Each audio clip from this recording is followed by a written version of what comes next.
আজকে আমরা পিকনিক করছি। পিকনিকের আয়োজনে মাংস 1 কেজি, 250 গ্রাম তেল, ওতে একটু আদা বাটা, রসুন বাটা দিয়ে দিছি। সবগুলো কালকে অবশ্য বুয়ার হাত দিয়ে করে নিয়েছিলাম, নিয়ে পাক করছিলাম। এই যে একটু জিরা বাটা দিয়ে দিলাম, ইচ্ছা মতো একটু মশলা দিয়ে দিলাম।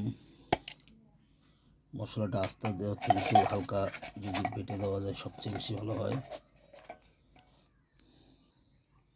পরিমাণ মতো লবণ দিয়ে দিলাম,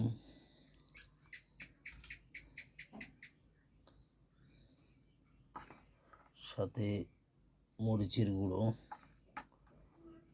2 চামচ দিলাম, 1 চামচ দিলাম হলুদের গুঁড়ো,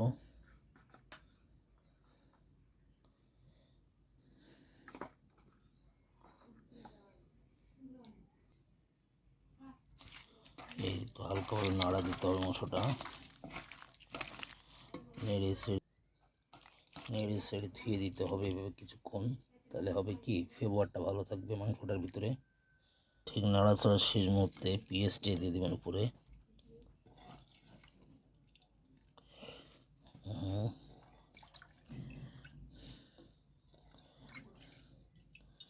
পেঁয়াজটা এভাবে বিছিয়ে দেবেন। ঠিক আছে বন্ধুরা, সাথে মনে করেন 3টি রসুন দিয়েছি। হালকা পেঁয়াজটা ভেবে মেখে দেবেন। ঠিক আছে।